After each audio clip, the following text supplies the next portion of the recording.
For many years now, I've been looking at ways to make money online. And similar to what you said, we always see a lot of online hustles advertised as, oh, passive income, work 2 hours, 4 hours a day and make 10,000 a month.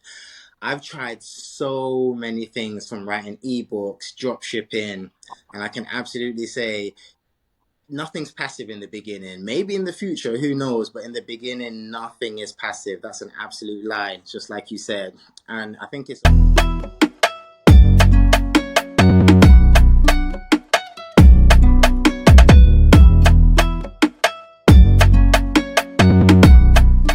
Hey guys, what's up? Welcome to another episode of the Making It Abroad podcast. Got a super special guest in the building. I'll explain why soon.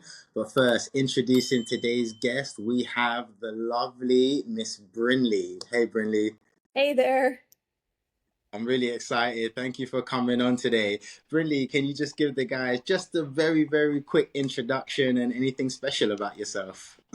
Yeah, so my name is Brinley. I'm 22. I moved from the US to Spain last November, 8 months ago, 9 months ago. And I have been a newborn nanny for about 4 years in the States. Um, and I have a psychology degree from Ohio State University. And so a couple months after I graduated, I moved out here. Amazing. So you said you graduated from Ohio State University. Is that where you're originally from? Ohio? Is it a different state? No, I'm from Ohio. Originally from Ohio. Okay.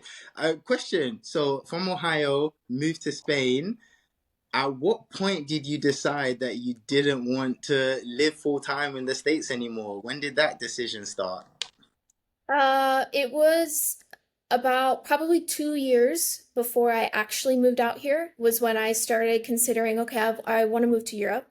And I honestly don't know why. I just remember I remember one day specifically, after a class that I had at OSU, and I was looking at the European map and I was like, could I move? Like, I don't know. And I come from Columbus, Ohio. There are not very many people, especially young people, who decide to uproot their lives to a different country. It just doesn't happen very often. So I didn't know of anyone who had done that. And so I was like, I don't know, maybe I could do it. And I just went with it.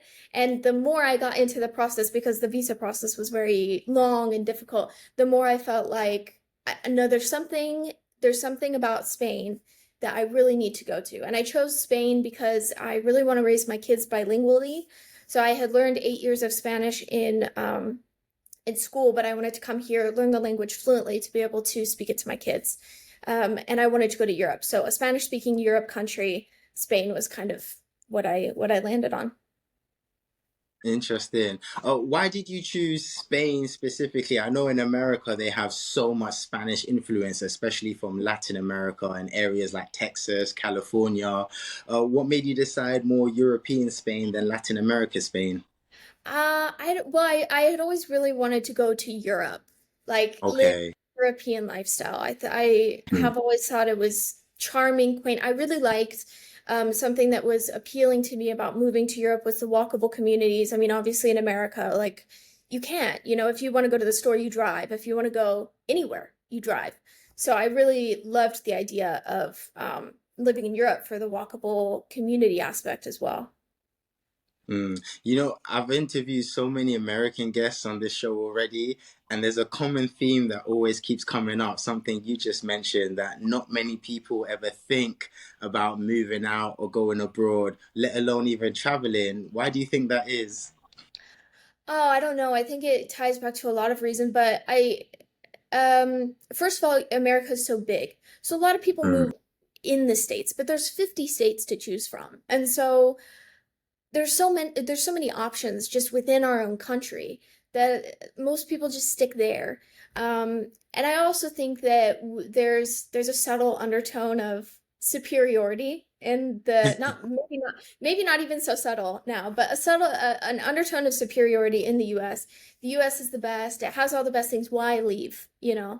It has air conditioning. That's something that Europe doesn't have all throughout. It has all these wonderful amenities. We have the best education. We have the best military. Blah blah blah blah. Blah. Like we have the best everything. And so Mhm. it's just not very common that people think, maybe I could live a more fulfilling lifestyle or a healthier lifestyle or a more adventurous lifestyle in another place because there's kind of this idea that you can do it all in the States, that you can do all those same things. It makes sense. That's something that a lot of my American guests have told me. It's kind of similar in the UK, but not quite the same. We're much smaller, but you do feel that kind of air of superiority. But one of the reasons why more British people feel like they would live abroad is mainly just because of the weather. UK weather is terrible. It's always Yeah. gloomy, rainy, and unlike the States, we're not as big. So where you could pack up within the States and go to a California or a Miami for better weather, we don't really Mm, have that option at home. yeah. And how long ago did you move from the UK to Vietnam? So that was exactly a year ago now. So I first started traveling 2019, but to Vietnam it was last year. Oh, how cool. So you've been kind of nomadic since 2019, living in different countries? Yeah, nomadic since 2019, on and off. So went to China, COVID happened, back to England, to Korea, COVID again, back to England, Thailand, China again, and now Vietnam. So it's kind of been a crazy journey these last 6 years. Yeah, that's And how about amazing. yourself? How long have you been in Spain for now? I've been in Spain 8, almost 9 months. 8, 9 months. Any Yeah. plans of ever moving back to the States, or are you pretty happy in Europe right now? Well, yes, actually, I do plan to move back to the US because so I met when I moved here, I moved in with 7 roommates, which was also a change because in the US I could afford to live by myself and I was paying the same price as I was for my own apartment in the US to move in with 7 roommates in Madrid. So that's another thing that was a little bit of a difficult adjustment moving here is like getting comfortable with living with a lot of people again. Um, but anyway, I moved in with 7 roommates and I ended up meeting my now boyfriend. He was one of the 7 roommates. So now we have our own place together. But our long-term plan is for him to, we're going through the green card process for him to get a green card to move back to the US. Mainly just because also, like, I love Spain, I really do, but there are things that I miss about my home. And my plan was never to come out here and live here forever. So, especially when I have kids and set up more of a life and become more settled, I want to be back around my parents. That's important to me. Makes sense. That's something that I'm still kind of navigating for myself now. I haven't made a final decision. I think Yeah. sometimes as human beings, we need a balance between novelty and familiarity. So I have the Mhm. novelty of living here, but sometimes I miss the familiarity of being back home, people that I can just relate to a bit better, although I'm having an amazing time. So it's good that you already know in your mind, eventually I'll go back. I still haven't figured it out yet myself. Mhm. Yeah. Yeah, it's With a your hard. boyfriend that you're, sorry, go ahead. No, what were you saying? Oh, I was just going to ask, your boyfriend that you met in Spain, is he Spanish or is he moved from another country as well? He's actually from Germany. So, Okay, German. he's a chef and he's worked in Copenhagen, Munich. He worked and now he's here in Spain. He was in Girona, Spain for a little bit, and then around October, he moved to the house that I moved into in November, um, in Madrid. So he's working here and yeah. Amazing. I've actually seen some of your Instagram posts of him cooking, and I'm thinking, oh, you're lucky. He Well, looks like a really, really good cook. He's it's spoiling you. great. I'm so jealous. Yeah, my family came out a couple weeks ago to visit me and it was their first time meeting him. And we went, my parents and I, the first night that they came, we went and ate. He works at a Michelin star restaurant, so it was very, high class, like food I had never even known existed on the planet. I ate that night. So it was very fun to see him in his element. Wow. How do you feel about local Spanish food? I don't know much about it outside of paella. Yeah, paella I really like. I really like the tapas. It's kind of like a whole culture. It's not just food because like at all all times of the day. You know, I'll walk out at 9 a.m. or 9 p.m. and there are people sitting outside of these little on these little terraces on the sidewalks, which are very big here in Spain, very wide sidewalks. And so all of these restaurants have outside seating areas, and everyone will sit out there and have a drink or have, and when you order a drink, it always comes with like a little, they call them aperitivos, or like tapas, kind of like these little sides that will come with your drink. And so it's really nice. I love the more relaxed. That's also, I think, a difference between America and Spain is much more relaxed, and people spend a lot more time doing nothing, you know, like just sitting out, enjoying people's company, which is actually really fun and important, but we just don't do a lot of it in the US. I also think walkable communities affect that, obviously, because, you know, I could just walk out of my house and go sit at a bar if I wanted to here in Spain, and you can't do that in the US. Yeah, absolutely. It's probably one of the things that I fell in love with Vietnam as well. It's very similar here. It's very Mm-hmm. chill. Whereas you said a lot of people do nothing, and we say do nothing not in a negative sense, as in it's just so relaxed. You go outside, it's not abnormal to see people just chilling for many hours, just enjoying their day, sitting outside. It's so relaxed. Whereas coming from London or even the States, it almost feels like everything is always hustle, hustle, hustle, non-stop. Gotta work, gotta get money, on to the next thing. So it's quite nice to see that here. It's very different. Yeah. Yeah, that's really cool that Vietnam has that same culture. It's something that I've learned from uh coming from the US. I never really realized how the general culture of productivity um personally impacted me. Who I'm, you know, I'm an oldest daughter of four. I'm very type A, type, you know, very organized. So already that's in me. And then you know, I grow up in America where that's only reinforced. And then I move here and I kind of realize how it shines a spotlight. The relaxed culture here shines a spotlight on how at times toxically productive I feel like I have to be, you know, and I've realized, wow, when I slow down or just hang out at a tapas bar, I start to feel like guilty or like I should be getting back to work in like 30 minutes, you know? And so the whole concept of you just sit here for 3 hours and talk with friends is really nice, but it's also highlighted how productive the productivity culture I grew up in, and that you, it sounds like you grew up in too, because I feel like, man, I'm wasting time after, you know, 30 minutes to an hour. Honestly, it's actually really relieving for me to hear you say that, because this is something I battle with constantly. I say this to my friends, and some of them don't get it, especially my Vietnamese friends here. At times, I will feel guilty for resting or feel guilty for just taking some downtime. I'm always thinking in my head, well, I could be doing this, I could be working on that. So it's actually a relief for me hearing you say that someone can relate to that. I did want to ask, how was it adjusting to that more relaxed culture? Did you take to it quickly, or did it take time to adjust to that more relaxed culture? It took time. It took time. When I moved here, it was also when I moved here, there were just actually a lot of logistic things that I had to get done to be able to finalize my residency legally here. So I had lots of appointments. When I moved here, I had 2 weeks of nonstop classes because I came here on a student visa to be an English teacher. And so when I moved here, I had 2 weeks of like full day classes.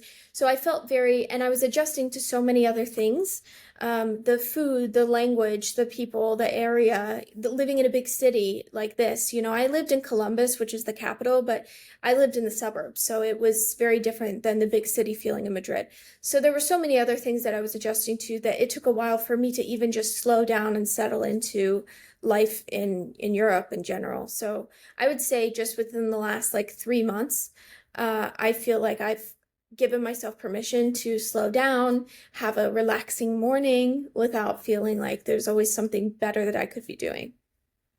Absolutely. You know, you hit the nail on the head. I think what you just said is actually the key element, is giving yourself permission. This is something I've been meditating on a lot recently. Can I just give myself permission to do the things I really want to do? And sometimes you get that voice in your head gnawing away at you, saying, oh, you should be doing this, you could be doing that. I think a lot of our problems are self-imposed. It's all about just giving yourself permission. For example, even with moving abroad, you have a lot of doubts, a lot of worries. it really just comes down to just giving yourself permission to take the risk with anything in life at the end of the day. Mm-hmm. Yeah. Yeah. What was your transition like from Vietnam to, or no, from the UK to Vietnam? Was there anything we've talked about, the slowing down aspect? Was there any other culture shock moments for you? Yeah, absolutely. So well, there's some larger things and there's some more minute things. Minute things being, I'm from England, so politeness is a big thing in our culture. Simple Mm. things as when you walk through a door, there's someone right behind you. Naturally, you just hold the door open for them. And nobody does that here. All the time, people just let the door close right in my face, no matter how close behind them I am. So that was a bit of an adjustment. I used to find that annoyed me. It was a big pet peeve of mine. But then I had to Yeah. take time and sit down and think, you know what? They're not actually trying to be rude. That's just not something that was a value for them. Whereas me from England, that's a value. I walk into a classroom, we will always talk. When an adult walks into the room, we stand up. So I just realized, you know what? It's just different. It's not malice, it's just different. So those are Yeah. just the little things I had to adjust to. More Yeah. larger things, I'm often told here in Vietnam that I'm too polite. And that blew my mind. I thought, what? Too polite? How is that a bad thing? But Uh, here, it's a bit different. They feel like if someone's too nice to you, they're trying to scam you or they want to use you or get something from you. And so many people have told me that here. So that was very interesting to see the complete difference in mentality. Again, it's not bad, it's just different. it's very different. Wow, that's very interesting that your politeness. That would be hard for me because in America too, we're a very, in general, or at least maybe just I am, like nice and polite and will talk to people. And that's interesting the way that Vietnamese people view your kindness, that they Yeah, feel. literally. Yeah, it's I interesting. get it a lot. You know, Go ahead. one super random thing that I was thinking about too about adjusting to Spain was I remember when I first moved here, I would be in a line to like at a coffee shop or something to get some food, and people would cut me in the line. And I was like, really frustrated about it, and it kept happening more and more. Maybe the Spanish natives can correct me, or maybe I just have terribly bad luck. I don't know if it's a culture thing, but I've had to learn that I just have to be more assertive about my place in the line. Even at the water park, I was nannying one of my kids that she comes here for vacation to see her dad. So I was taking her to the water park, and the kids were cutting us in the line. And I had to say, hey, this is the line. You need to get behind us. Because if I don't, I've learned, like, if I don't be as assertive about my place in line, I'm just never going to get to the front. So I don't know. It's just a weird Spain thing that I've noticed. It's happened quite often. I didn't even know that happens in Spain as well, because that happens all the time in Asia, not just Vietnam. It happens to me in China, Vietnam, not so much Korea, actually, to be honest. Korea, they follow order very well, but China, Vietnam, you're constantly getting cut through in the line. I just got back from a trip to a different place in Vietnam 2 days ago, Da Nang. I was on at the airport on the way back. I was next in line to go give my passport. There was a couple behind me, just went straight in front of me like it was nothing. But what makes it worse is the lady at the counter completely just started serving them and ignored me. And it happens all the time. I'm not sure if it's because they're Vietnamese, they just more familiar with them, better to speak Vietnamese than English, but it used to annoy me so much. I thought it was so rude, but like yourself, I just had to realize, all right, it's my responsibility. I just need to assert myself more like, hey, I was in front of you, respect it. Yeah. There was a good probably 3 months where I didn't want to be assertive because I don't want to be mean or rude, but it took me, I had to be pushed to the absolute limit of my patience with people cutting in front of me for me to get up the courage to be assertive and say, look, I was here. I completely relate. You said before you worked as a nanny, but you came to Spain for teaching English. So in Spain, is it just purely English teaching, or did you do any au pair work at the same time? Well, I do occasional nannying. The job situation out here, as we kind of bridge over to the probably the copywriting section of the podcast, the job market out here, um, is really difficult. And that's something that I had no clue about. I was totally blindsided when I moved here. I have a great reputation back in the States. I have lots of good recommendation letters. I have a degree in psychology and my minor is in child development. So I'm well educated with lots of experience. And so I moved here assuming that finding a job as a newborn nanny for good prices, seeing as I'm a professional that has done this, for a while, given my age, I thought it would be no problem. It might take a little bit, but then I'll get myself up and running. And what I didn't realize was that the average salary here is 1,200 euros per month, which Wow. is very low because rent prices are not any lower than the US. So like for me, when I was living in my old apartment with 7 roommates, I was paying 740 euros per month. That's Um, almost three-quarters of the whole salary. yeah. Yeah, so people here, I'm like, I first of all, people here have kids much, much later in life. I mean, I've seen women with like gray hairs coming in, like with newborns, and that's just a thing, People don't have kids in their mid 20s or late 20s. I mean, they're like mid 30s. That's when people will start having kids, and they'll only have one or two. So that's a cultural difference for sure from the US because in the US salaries, I mean, I'll be totally transparent because I think it's important. I was making like 5K a month back in the US working full Wow. time as a nanny. And so coming here and realizing that I was about to take a 80% pay cut or something like that, I was like, oh my God. And I didn't even know that before moving here. So, yeah, I take nanny jobs where I have a baseline hourly rate that I won't go below. And so I have worked for a couple families that are from the US and are willing to pay those rates, but to respect my work and myself, I don't go below that. So I don't really have um, steady nannying. I just pick it up. I'm connected to some agencies and when they give me someone who's willing to pay my rate, I take it. But it's not something I rely on for income. And I did do English teaching for a little bit online, but it's kind of the same problem that the pay is so low. I mean, 10 euros an hour here is considered like average pay, which Wow. is like 12 US dollars an hour.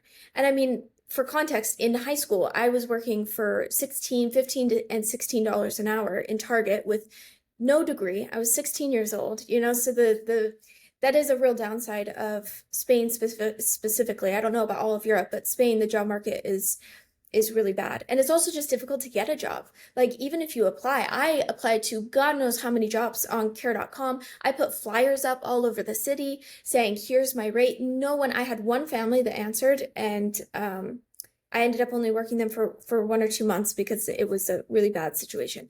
But I mean, I was advertising myself like crazy, but the reality is that people out here just don't want to pay what I consider to be a fair American wage. Mm. So, And yeah. that's a shame because it's similar but a bit different to Vietnam. So the similarities is coming here, I also took a massive pay cut. So I was working as an engineer in IT back in the UK, making a fairly decent wage. Coming here to Vietnam as an English teacher, took a significant pay cut. So I do relate to Mhm. you there. I guess the only difference is where it makes it worth it for me to stay here is that the cost of living in Vietnam is so low. But you're telling me the Mm, cost of living in Spain is actually still quite high. Maybe not as high as the States, but you said it was close and pretty similar with rent being, you said you paid what, almost seven something, $700 roughly, but the average uh, wage being 1,200. That's ridiculous. That's crazy. I guess the saving grace of Vietnam, even with the lower salary, is just that the cost of living is so low that even with a lower salary, I can still afford to live very well. So that's good that's if you're true. planning on staying in Vietnam. But for someone like me who enjoys traveling and I'm not sure where I want to settle in the end, if I want to bounce around, the Vietnam salary just isn't cutting it. If I wanted to Yeah. stay in Vietnam and this was my whole future, it'd be okay. And similar to Mm, like you said, that becomes the trap because then you kind of just get stuck in English teaching out here. There's not many jobs for foreigners outside of English teaching here, unless you're yeah. an absolute specialist in the field. Teaching is probably the best you can hope for out here. So I guess that Mm, leads us into the next topic, which is how we met actually. So for the audience listening, Brinley and I were both digital marketers, copywriters, and we actually met on the same mentorship program. We're on a mentorship program to learn copywriting. That's how we connected. But before we go into that, talk us through the decision. Why copywriting? What first brought that on your radar to think, okay, I'll give copywriting a try as a way to make money online? Mm. Well, when I worked for this family, that this is actually where the story starts. When I worked for this family, but for a very short period of time, about 2 months, they are a In VIP Madrid. family in Madrid. So they're from the US, but they're living here. And for context, they have drivers, they have chefs, they have maids. This is I was a part of a team. I was only the weekend nanny.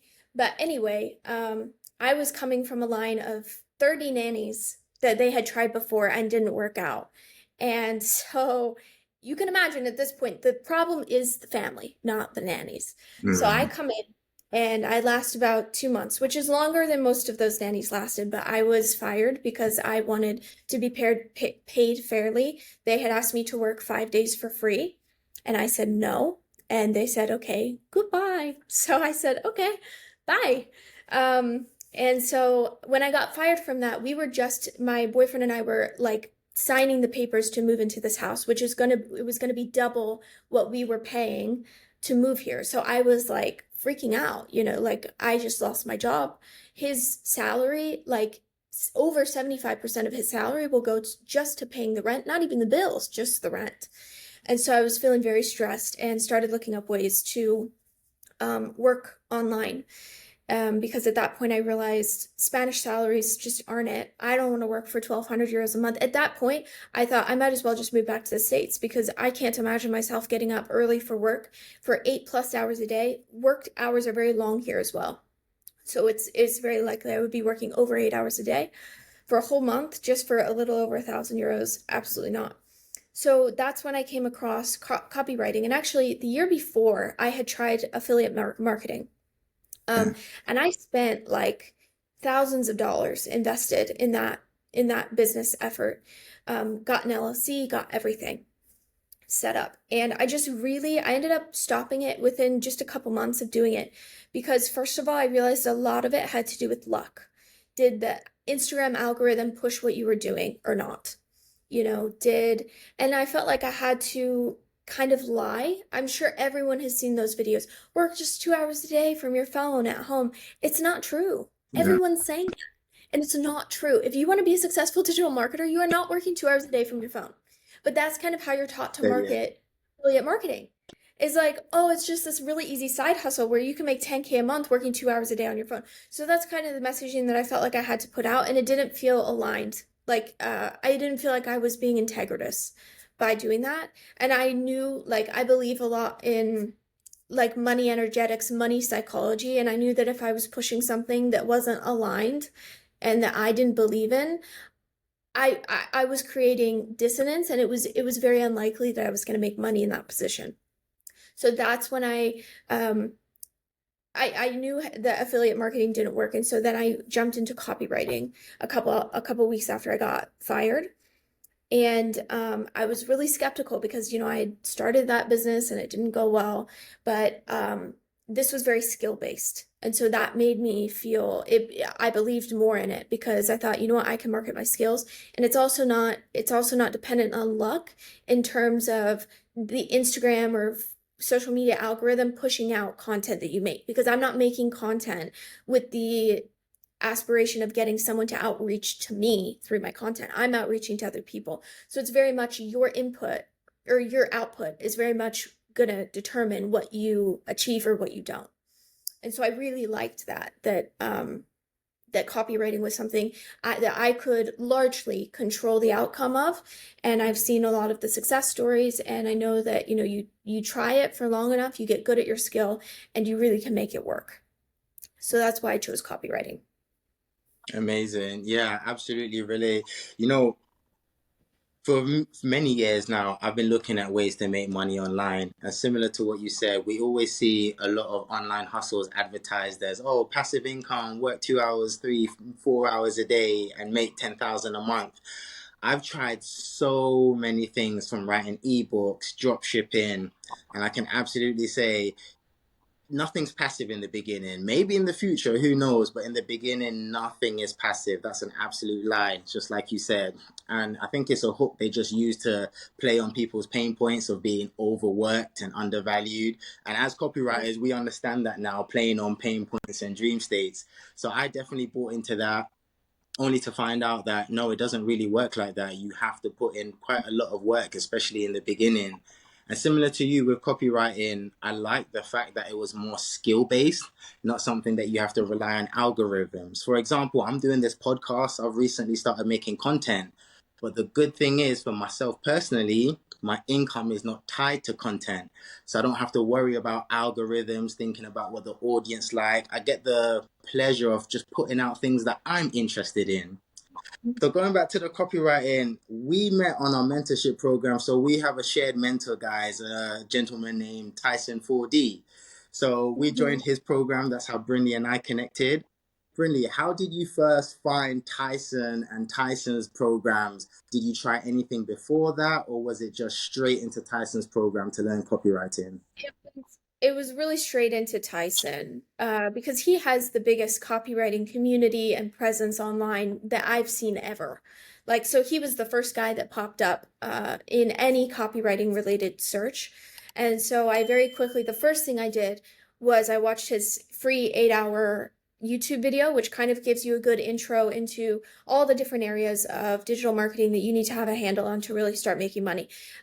His free content is amazing. I will say his paid content makes it all click, but his free content is what's gotten me down his funnel is because everything at every level of his marketing has been valuable, pertinent, and helped me get results. So, and I also really like that he doesn't act like this is going to be easy and a side hustle that you do 2 hours a day. He admits like you got to put in work, and I appreciate the honesty. And so I learned from his free content for a little while, and then I was like the mentorship that we're in right now. It's $100 a month for the content, for the community, for calls, all of that.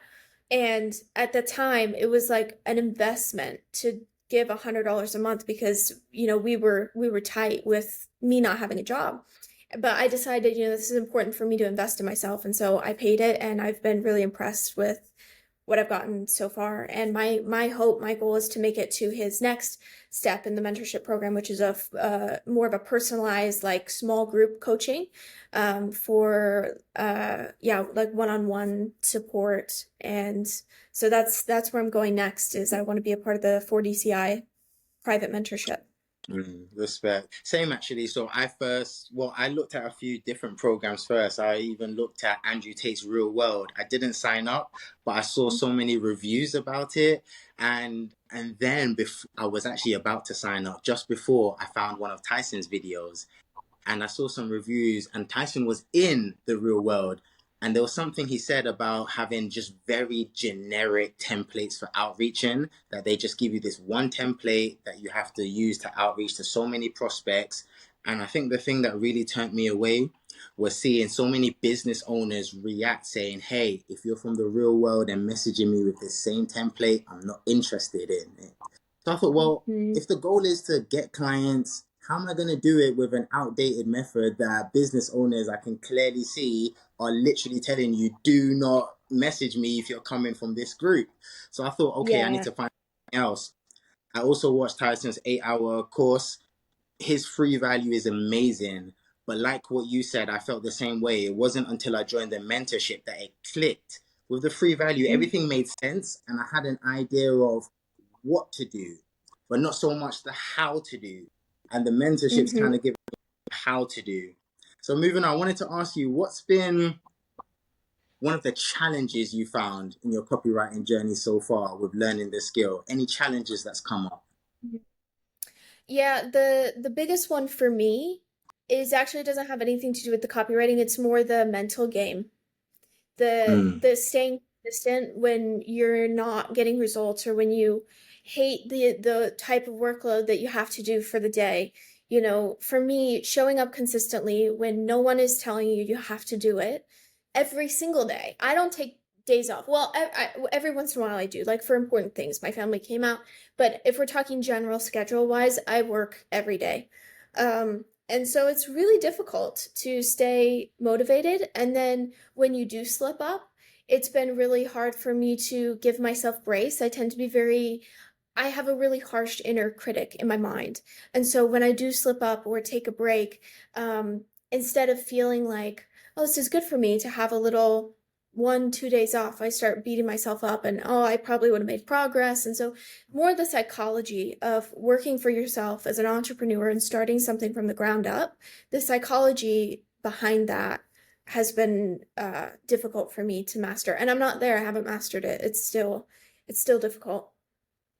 I really appreciate you being so raw and honest regarding that, because I've said this on my channels so much that we only ever see the highlight reels of business and entrepreneurship online, but not many people show the day-to-day struggle, especially when you're starting out. So similar like you, throughout the week, I work Sunday through Sunday. Sometimes I'll take a break, but mostly that's only if something really comes up or I feel my body starting to crash.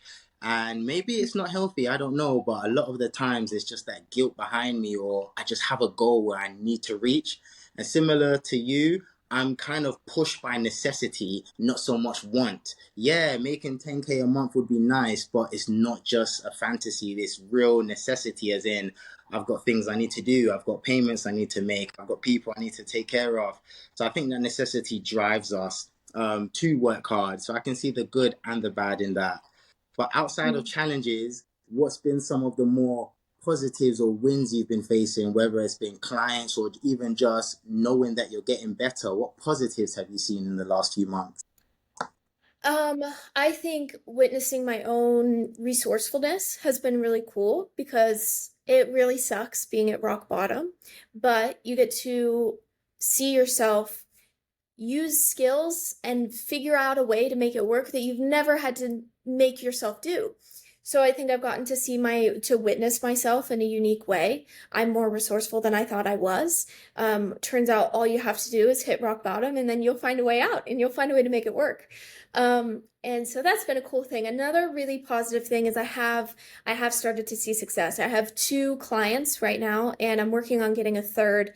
Well, actually, I'm working on getting a third, and then this fourth client, I am in the final rounds of an interview. I'm now having a one-on-one interview, so I've made it through a total of four previous rounds of interviews or of like tasks that I've had to do to show that I'm competent. This is for a social media content curator role, and she's very big in my kind of target niche. I really like working with women-led businesses in the self-improvement mental health space.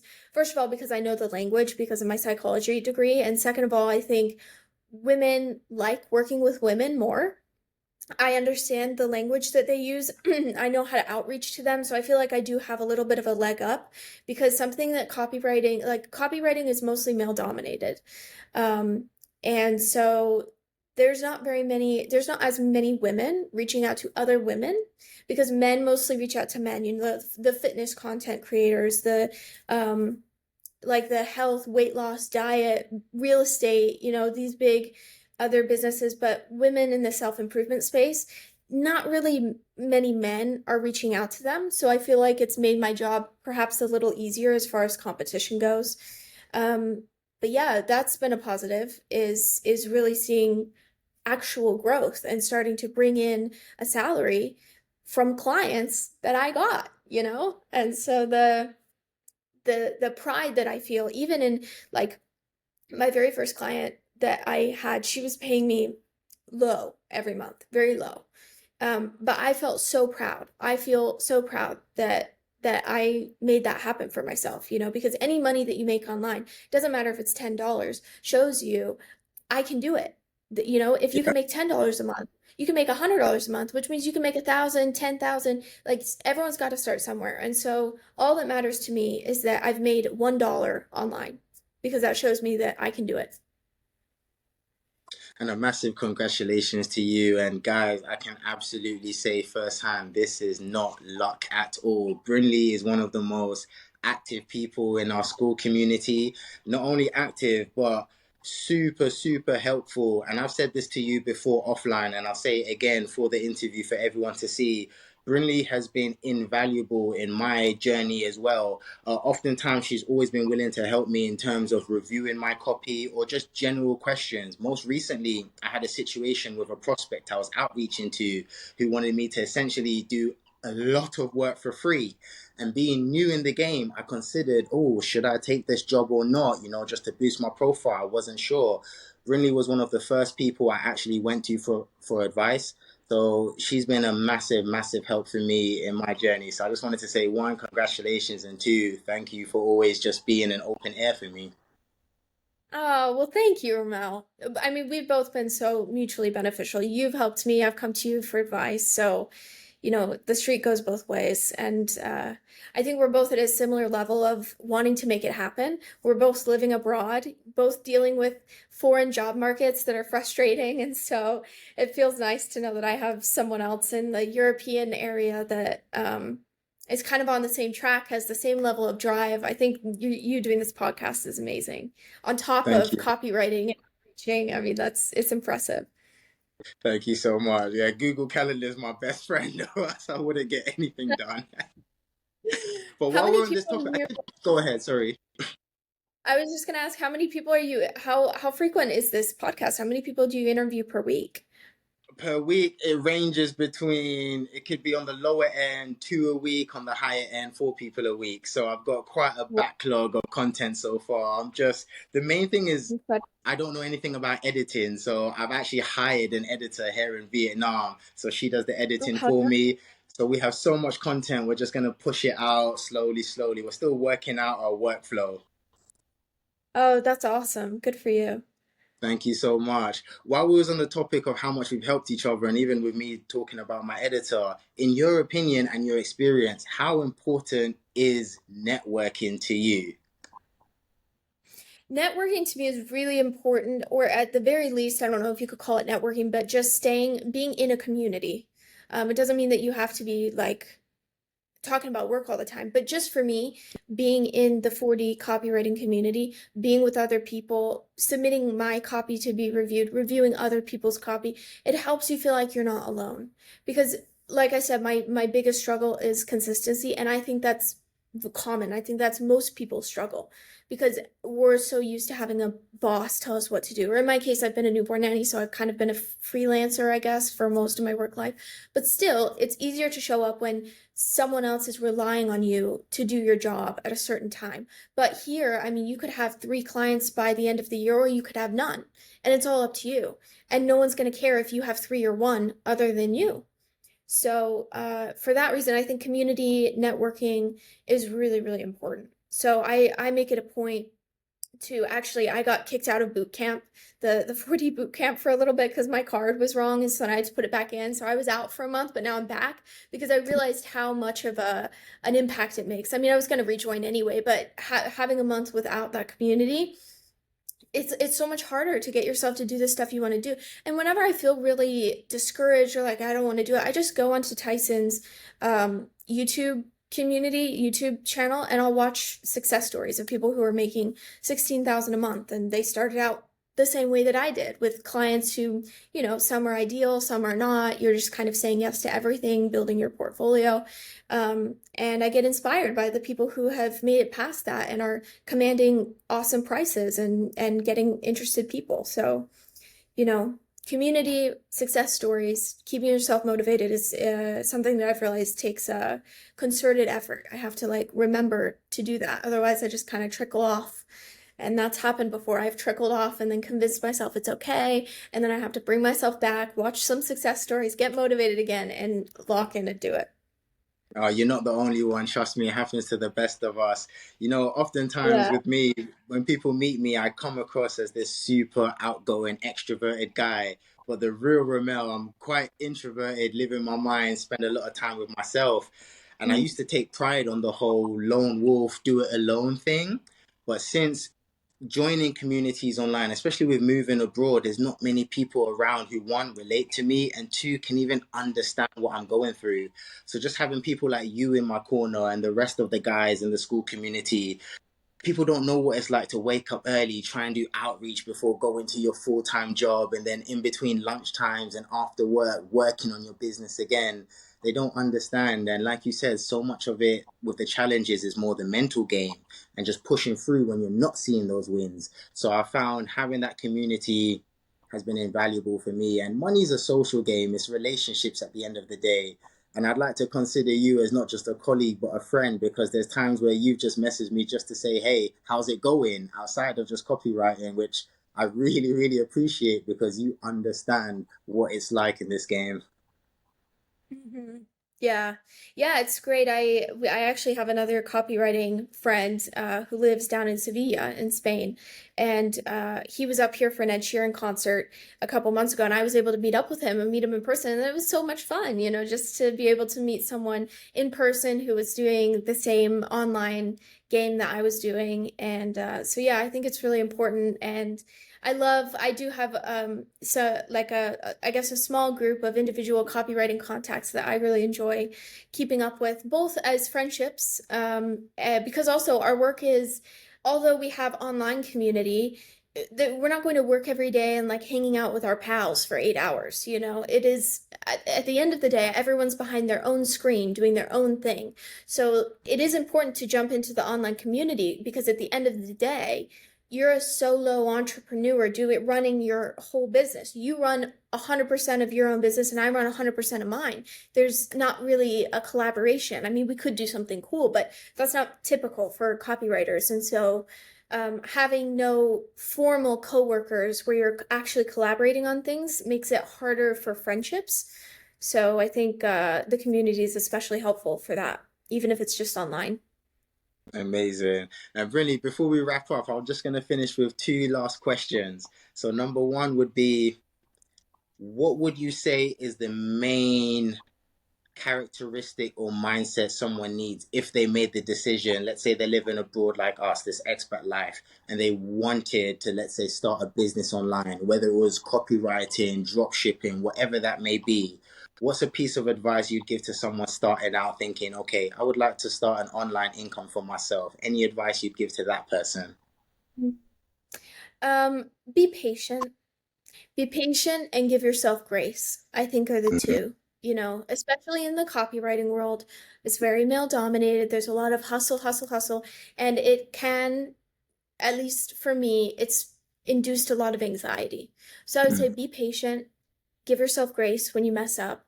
You're not going to be consistent 7 days a week for months on end. It's not going to happen. And there are going to be days where you completely screw your workload up and you don't do any of it.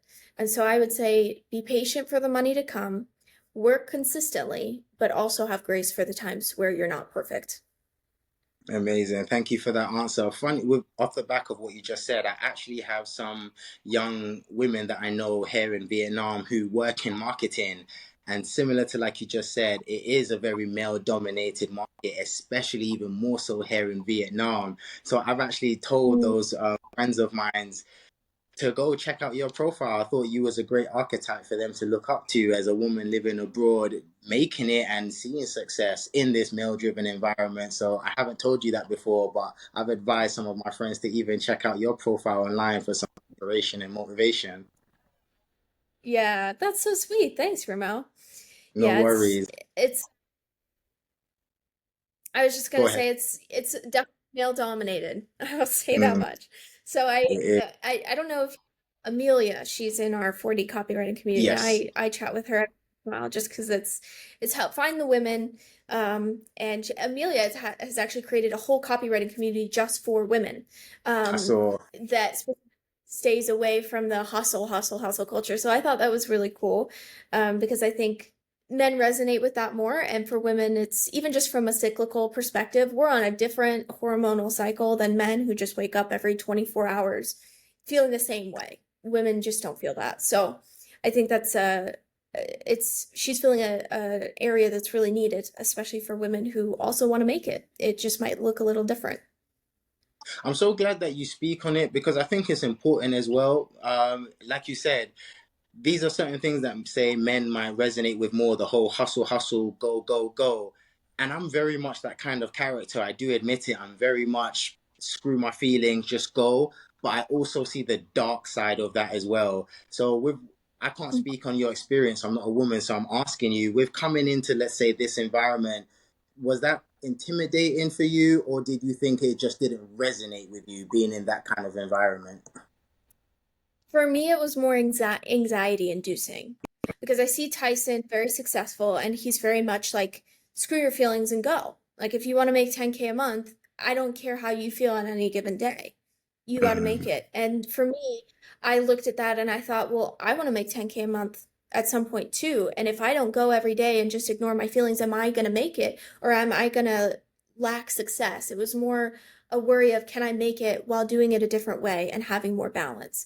And so actually every day, because this hustle culture has gotten so anxiety inducing, and I realized I was working from a place of scarcity, of oh my God, I need more. And it was just, it felt so uncomfortable and it was starting to really affect my day-to-day life. And so I have a little meditation practice in the morning. And one of the things that I do is I repeat, I don't need to panic my way to success.